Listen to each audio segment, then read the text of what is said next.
Assalamualaikum warahmatullahi wabarakatuh. Kembali lagi di channel Kisah Warganet. Cerita kali ini masih kelanjutan dari cerita misteri perjalananku, pendakian Gunung Sumbing. Tak usah lama-lama, kita ke ceritanya. Pos bayangan menjadi tempat 6 orang merebahkan dengan rasa lelah, sedikit memejamkan mata, mengumpulkan kekuatan diri, membuang jauh-jauh ketakutan dengan sambutan tadi. Merinding sendiri badan mengingat hal itu. Bangkit dari rebahanku, memandang mereka yang masih terlihat kelelahan, dengan wajah-wajah yang berpeluh. Membuka keril dan mengeluarkan roti yang aku bagikan ke yang lain, agar tidak pada melamun. "Nih makan, jangan pada diem-diem gini dong, ngobrol gitu," ucapku pada yang lain. "Ngobrolin apa enaknya? Masih atur nafas nih Win," jawab Henny dengan muka pucatnya. Hen, kamu tambah pucat loh, gak apa-apa kan?" tanyaku padanya. "Gak apa-apa kok, hanya sedikit capek," kata Henny yang sedikit menggeser dari tempat duduknya. "Ada yang bawa obat gak? Atau apa buat tambah darah?" Febri membuka mulutnya, yang sedari tadi hanya diam. "Gak bawalah, kurang persiapan aku Feb," Henny menjawabnya. Melanjutkan makan juga istirahat sambil mengobrol. Tanpa terasa, suara leader tim sudah mengajak jalan lagi, meneruskan pendakian kembali. "Oke, kita lanjut," ajak Febri. Komando itu pasti disepakati kami semua, tanpa mengeluarkan bantahan sama sekali, walaupun rasa lelah masih sangat aku rasakan.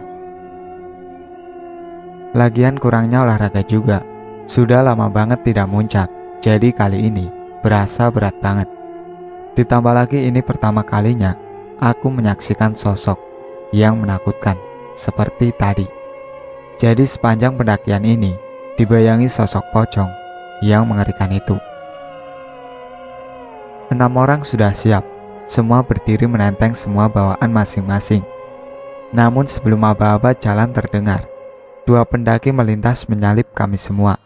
2 pendaki cowok cewek itu tanpa berhenti untuk beristirahat dan hanya permisi numpang lewat.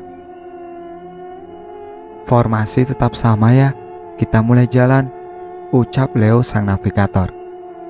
"Oke, semangat-semangat," teriakku memberi semangat pada yang lain. Sampai semuanya menyaut dengan kata saling menyemangati.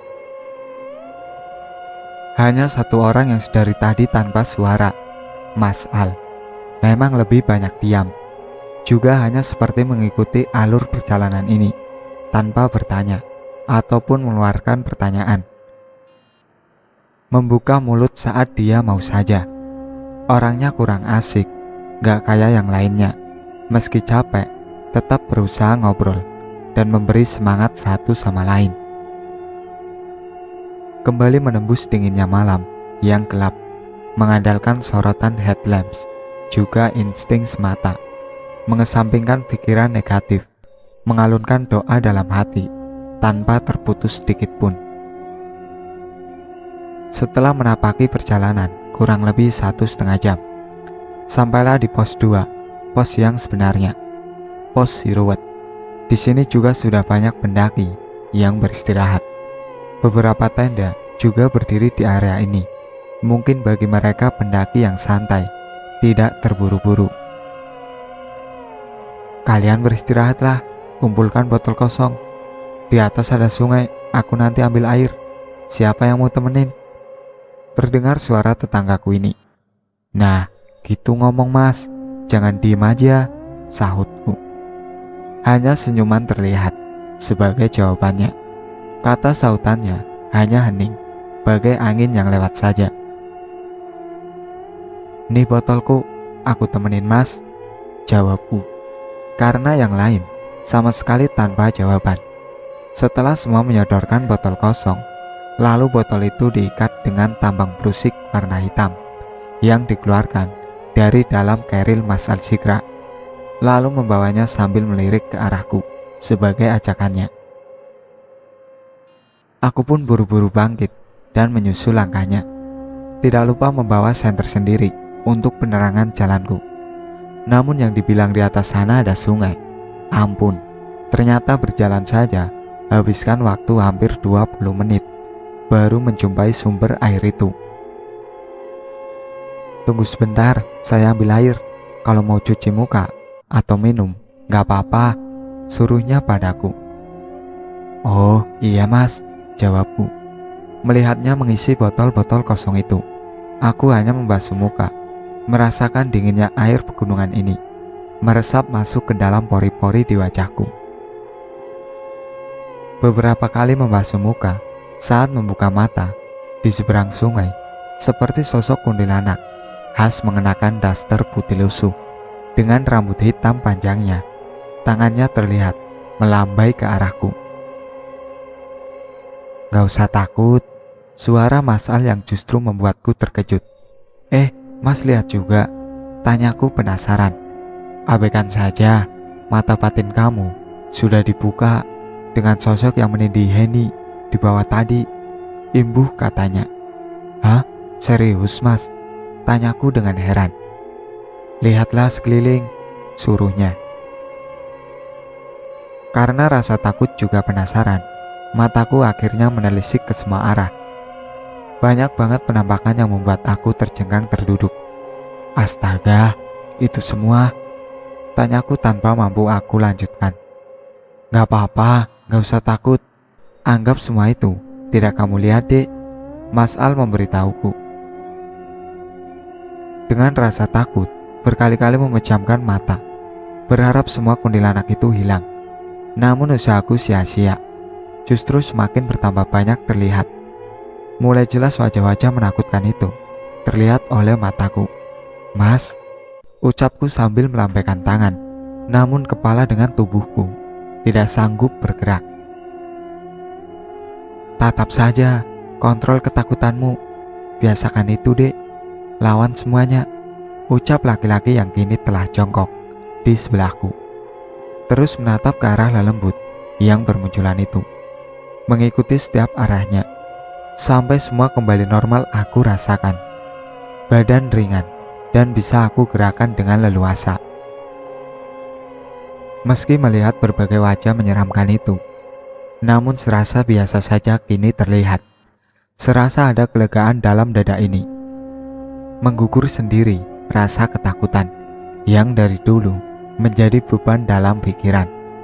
Jika makhluk halus itu sangat mengerikan, bisa mencekik, menakut-nakuti, seperti di film horor. Meski rasa takut itu ada, tapi tidak seseram waktu pertama kali melihat. Dan memang harus dengan keberanian melawan mereka. Mereka merasakan ketakutan manusia, maka itu yang akan dijadikan kekuatan mereka untuk mendekat. Iman bukan beban, maka perdalam. Jadikan itu kunci diri. Bukan hanya malaikat yang mampu menyambangi hati, namun setan, juga jin pun sanggup. Dari itu, balut hati dengan adanya keyakinan atau iman. Kondisi yang kini membaik, dapat tenang dengan menyaksikan hal mistis. Setidaknya berkurang rasa takut dengan menatap ke arah mereka, walaupun belum sepenuhnya berani. Kejadian seperti ini baru pertama kalinya aku alami, jadi terasa sangat terasa mengerikan. Botol semua sudah terisi, badan juga sudah ringan kembali. Akhirnya kami berdua kembali berjalan menjumpai mereka yang tengah beristirahat. 20 menit berjalan kembali. Kerumunan para pendaki sudah terlihat. Sahabat-sahabatku juga tengah memasak. Sebuah sambutan yang pas di suasana seperti ini. Menikmati makan malam bareng mereka. Walau terasa nikmat, tapi mata ini terganggu dengan sebuah sosok yang menempel di tubuh temanku. Hanya terlihat separuh badan, dari dada sampai ke kepala. Sementara tangannya terus menutup mata Heni. Selebihnya menyatu masuk ke dalam tubuhnya. Mas lihat gak? Kataku berbisik ke Mas Al-Sikra. Ini yang bahaya dek, susah keluarkannya, jawabnya. Kalian bisik-bisik, ngobrolin apa? Keponya Jessie bertanya. Enggak, telurnya kematangan, jawabku berbohong, menutupi bahasan kami. Sorry, aku yang masak, celetuk Febri sambil garuk kepala. It's okay bro, tetap enak kok, kataku, melanjutkan kembali makan sambil terus menatap sosok itu. Matanya terlihat melirik dari balik rambut panjangnya yang kusut. Tatapan kami saling beradu, membuat merinding aku rasakan. Wajahnya seram, samar terlihat. Sesekali mengalihkan pandangan, juga melihat laki-laki di sebelahku, yang terlihat juga menatap lekat ke arah sosok yang menyatu dengan tubuh Henny. Tatapnya mengisyaratkan sesuatu, terlihat tidak suka dengan mulut yang tertahan, namun ada getaran, mungkin merapalkan doa. Tidak lama keluar sebuah ucapan. Kita ngecamp di sini saja, lanjut besok pagi kita nanjak, kata tetanggaku itu. Hah? Serius mas? Bakal lama kita sampai puncak? Ucap Leo, seakan tidak setuju. Puncak tidak akan kemana-mana bro, kasihan Henny, dia semakin pucat, juga lemah, imbu Mas Al. Aku gak apa-apa mas, lanjut saja, Henny menjawabnya.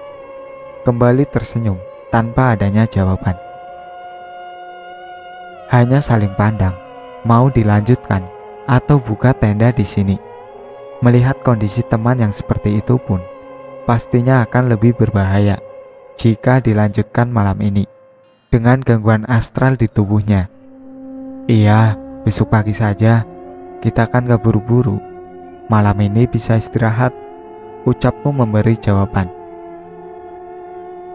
Dengan itu, karena ada yang ingin lanjut, juga ada yang harus tinggal, kami membuka vote suara untuk penentuan, dan lebih banyak yang memilih lanjut pagi.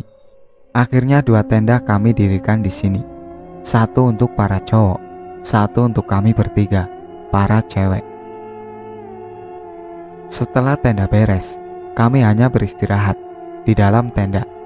Kulihat Jessie, juga Henny, mulai tertidur. Sementara setan itu masih usil, menutup matanya.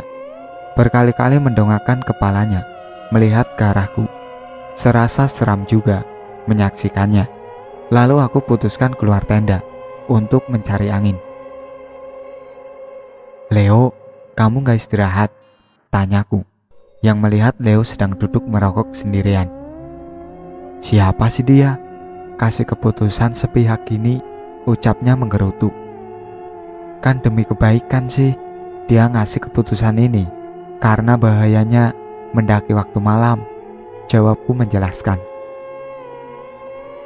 Alah, baru pos 2, katanya sering naik gunung, gini saja lemah. Kekesalan Leo masih terdengar. Andai kamu dapat melihatnya Leo, keputusan ini bukan tanpa alasan. Namun kata itu hanya tersimpan dalam hatiku, mengingat pantangan jika melihat sesuatu lebih baik diam daripada membuat yang lainnya panik, juga ketakutan.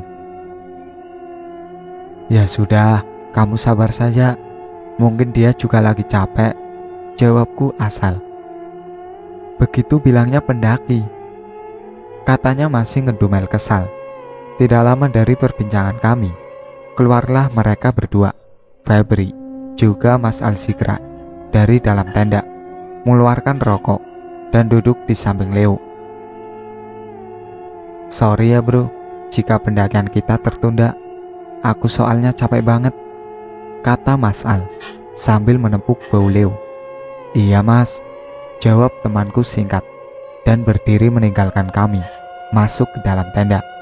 Menyaksikan sikap Leo, aku hanya menggelengkan kepala, melirik ke arah Mas Al, yang terlihat hanya tersenyum, memandang berlalunya teman sekolahku itu. Maaf ya mas, kataku. Gak apa-apa, biarkan dia istirahat, besok juga sudah baikan. Setan malam ini lagi gak asik ganggu kita semua, jawabnya sambil menghisap dalam-dalam asap rokoknya.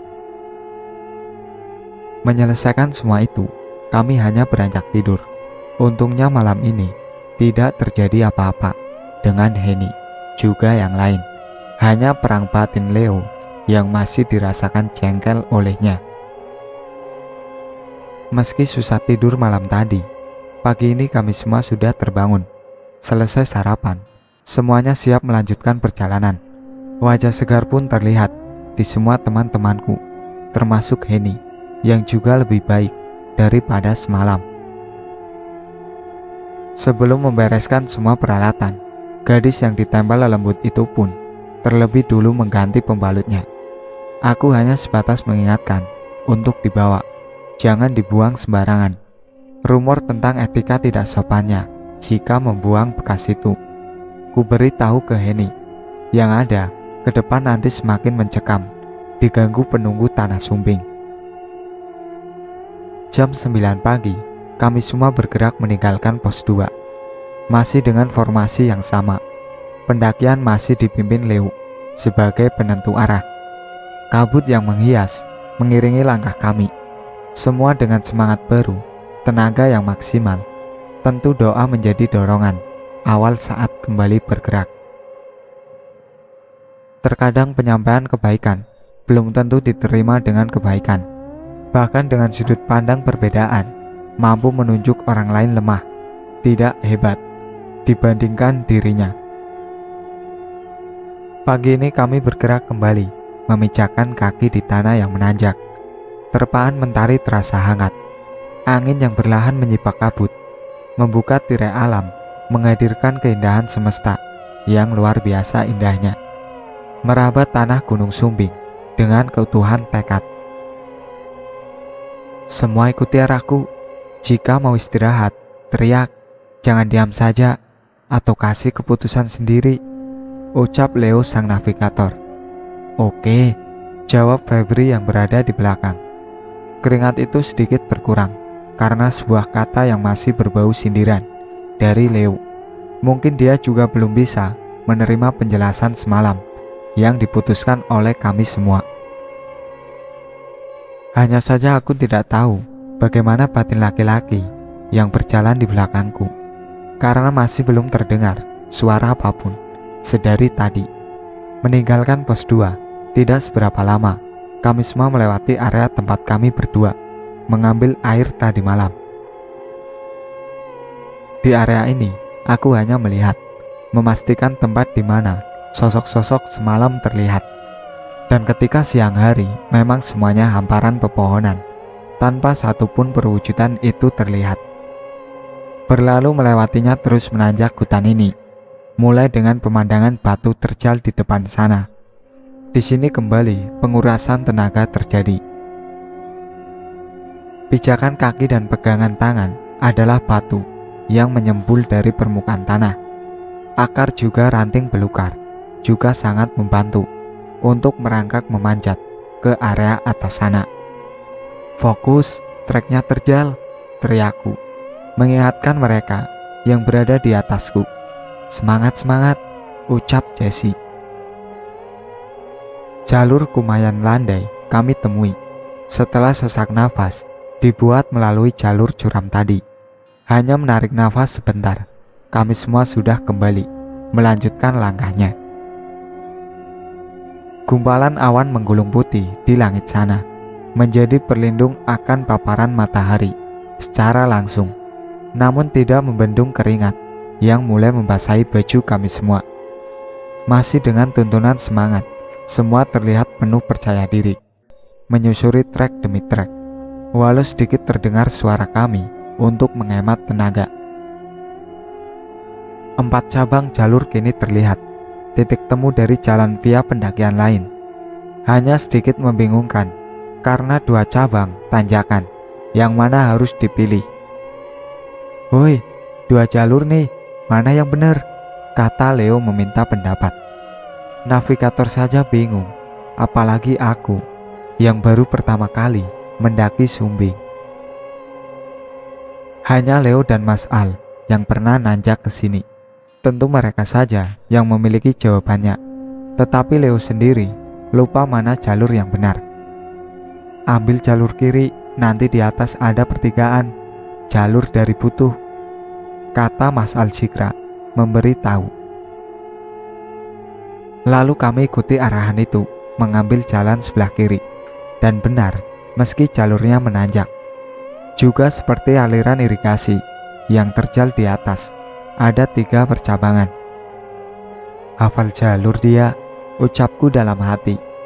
Di area ini, kembali kami mengistirahatkan diri, membuang lelah, karena sudah cukup lama menempuh perjalanan. Kulihat jam tangan, menunjukkan pukul 1 siang. Lumayan lama, kita berenam jalan. Pantas kaki panas, betis juga terasa keras banget. Badan lengket semua, karena keringat yang sudah membanjir dari tadi. Tidak lama lagi pos 3, kalau mau istirahat yang lama, di sana saja, ucap Leo yang sudah mengenali tempat ini. Oke, 10 menit saja kita di sini. Nanti kemalaman, kalau banyak istirahat, sambungku berucap. 10 menit berlalu, menyambung kembali perjalanan yang tertunda. Tanpa ditempuh jarak yang lama, memang pos 3, Rantan butuh kami sampai. Disinilah istirahat yang sesungguhnya kami lakukan. Membuat makan siang, juga melakukan ibadah bagi yang beragama muslim. Kubuka tas gunungku, mengeluarkan gas, kompor, juga nasting. Lalu meminta bahan makanan dari Heni, juga Jessie. Kami bertiga menyiapkan makan, juga membuat kopi, teh, sambil ngemil makanan ringan terlebih dahulu. Botol-botol mulai kosong, air juga habis untuk membuat itu semua. Di sini aku mulai bingung harus kemana mencari air. Ada yang masih sedia air lagi nggak untuk perjalanan nanti? Tanyaku dengan yang lain. Ada aman, 2 liter lagi di dalam kerilku, sahut Febri. Aku juga masih ada kok, sebotol lagi, ujar Leo. Bisa bernafas lega mendengar itu, karena air sangat penting dalam pendakian. Jangan sampai dehidrasi di tengah perjalanan. Di atas ada sumber air kok, tenang saja, jawab laki-laki di sebelahku, yang tengah sibuk memasukkan sarung. Makan siang pun siap, kami bareng-bareng menikmatinya. Sebuah keseruan tak terbantahkan. Walau sesederhana ini, tapi makna sebuah rasa syukur akan karunia Tuhan yang bersumber dari makanan ini memberikan kekuatan, juga energi baru, merukunkan kami semua. Menjadi pemahaman betapa pentingnya rasa syukur. Masih dengan santai di sini, ku hampiri Leo yang sedang berbincang dengan Jessie. Mereka tengah menikmati suasana alam siang ini dengan berfoto bersama, juga mengobrol berduaan saja. Tentu aku juga tidak mau kehilangan momen istimewa ini. Saat seperti ini, sedang seru-seruan bertiga, mata ini juga melihat laki-laki yang hanya duduk menikmati kepulan asap rokoknya. Secangkir kopi juga terletak di sebelahnya. Lalu aku alihkan pandanganku ke arah Febri dan Heni. Mereka berdua masih sibuk habiskan sisa masakan tadi. Keseruan kami apa tidak dirasakan oleh seorang yang duduk dengan kesendirian itu. Mikirin apa, Mas? Tanyaku. Enggak, cuma nikmatin hamparan awan, juga gunung di depan sana, jawabnya sambil menghirup kopinya. Bagus ya, tentram, damai. Apa karena ini masukan naik gunung? Aku berusaha membuka obrolan. Salah satunya, Dek, karena keindahan ini, jawabnya dengan nada datar. Alasan lainnya apa? Tanyaku lagi. Alasan utamanya mendekatkan diri pada pencipta jagat raya ini. Terdengar jawaban yang masuk akal. Lalu kami hanya duduk mengamati keindahan dengan terpaan angin yang menyibakkan rambut panjangku. Sementara laki-laki di sebelahku kembali mengambil batangan rokoknya untuk dinikmati. Padahal aku selama ini tidak suka melihat cowok yang merokok. Namun kali ini aku tidak menyibukkan diri soal orang mau merokok atau tidak. Win, "Winda, sini," panggil Jessie padaku. "Apaan?" sautku. "Sini dulu, kita foto lagi," ajaknya. Mendengar ajakan itu, aku pun bergegas menghampirinya, kembali berpose dengan gaya kamis suka hati. Yang penting, terlihat keren, dengan background hamparan awan yang menggulung sangat indah. Sebelum kesorean, kami akhirnya mengepak peralatan, membereskan semuanya, lalu memulai kembali melanjutkan pendakian. Dengan harapan, malam nanti sudah tiba di pos 4 untuk ngecamp malam kedua di sana. Dilanjut pagi muncak, lalu kembali turun dan pulang. Kedengaran sangat mudah mengucapkannya, tapi saat menjalani, berat banget. Menguatkan diri dari semua medan yang ditempuh, juga udara yang semakin dingin. Sejauh ini semua masih sangat normal untuk kami semua, tanpa halangan apapun, dan tidak ada juga gangguan astral seperti malam kemarin. Memutuskan mendaki siang ini adalah suatu pilihan yang pas menurutku.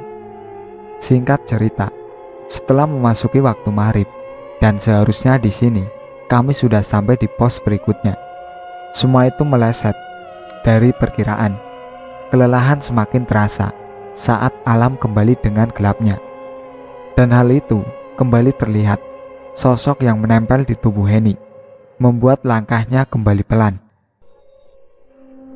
Terus kami lebih banyak berhenti, hanya beberapa langkah berjalan, lalu berhenti lagi, mengikuti ritme langkah yang lainnya. Semua wajah terlihat tegang, juga lelah. Mulut terkatup tanpa mengeluarkan suara. Hanya deru nafas ngos-ngosan kami yang terdengar. "Anjing, lama banget sampai pos. Udah capek banget aku," teriak Leo dengan lantang. "Kita turun semua." Tiba-tiba ucapan Mas Al mengejutkan kami. "Apa? Turun? Gila apa? Sudah sampai sini turun? Walau capek, aku masih kuat," jawab Leo. "Kalau kuat nanjak ini gunung, harus kuat jaga omongan juga. Lihat, sebentar lagi mereka datang." Kata itu terdengar dengan nada marah dari pemuda di belakangku. "Aduh, udah dong. Kenapa malah makin pada ngaco gini sih?" Aku menengahi mereka. Hanya saling menatap, semua hening, sampai angin berembus kencang. Suara rintihan mulai terdengar dari telinga ini. Leo yang berdiri di atas tiba-tiba terperosok turun. Padahal tidak ngapa-ngapain, hanya berdiri, tegap, tanpa bergerak. Menabrak Febri, untungnya dia sigap dengan memegang rumput di sebelahnya, jadi tidak ikut jatuh.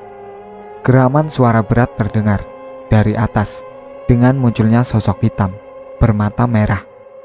Aku yang melihat itu langsung berteriak, disusul dengan teriakan Henny. Lalu dia tertawa cekikikan seperti kuntilanak. Dia duduk dengan kepala mengangguk, menggeleng, tidak beraturan. Rambutnya berurai, lalu perlahan mengangkat wajahnya dengan menatap sinis ke arahku. Dengan kejadian itu, mereka bertiga yang di atas hanya melihat ke arah Henny dengan ketakutan.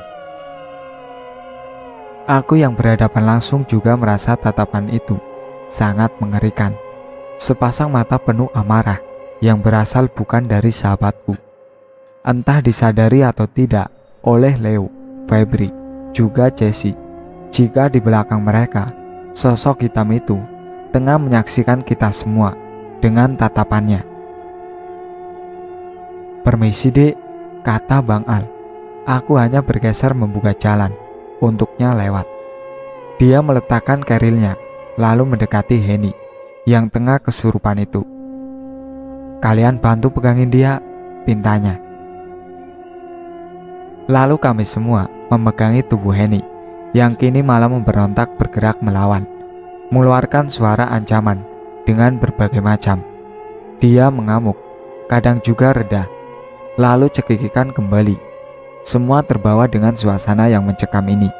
Ditambah lagi, tertawa makhluk di atas sangat jelas terdengar. "Ya Tuhan, berikan kami semua keselamatan.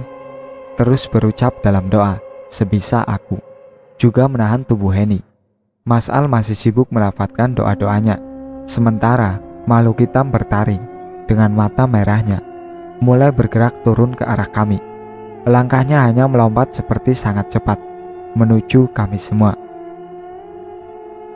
Mas, teriakku memanggil. Jess, pegangin betul-betul, berat ini, teriak Febri. Iya, aku sudah tidak kuat ini, jawab Jessie. Sudah, jangan banyak omong, pegangin saja, imbuh Leo. Sementara sosok genderuwo itu tengah berdiri tepat di belakang Febri dan Leo. Jessie yang melihat sosok itu langsung jatuh pingsan saat dia mendongak ke arah mukanya. Tangannya yang memegangi tangan Henny pun terlepas. Dia jatuh terkulai. Botol yang sedang didoakan itu terhempas oleh tangan Henny yang mengamuk. Kami hanya menyaksikan itu, tidak percaya hal ini akan terjadi. Seperti usaha yang baru akan dimulai untuk menolong sahabatku sia-sia, ia buat sendiri. Sosok ini masih berdiri, menatap ke arah kami. Tangan yang berkuku panjang itu bergerak ke arah kepala Leo. Bijaksana dalam terucap itu mampu memberi keselamatan. Kata kotor yang melontar itu hanya milik manusia kotor yang tidak memiliki adab, juga jati diri. Sampai di sini ceritanya. Nantikan cerita kelanjutannya di part berikutnya. Sekian dari saya. Wassalamualaikum warahmatullahi wabarakatuh. Jangan lupa like, komen, dan subscribe channel ini.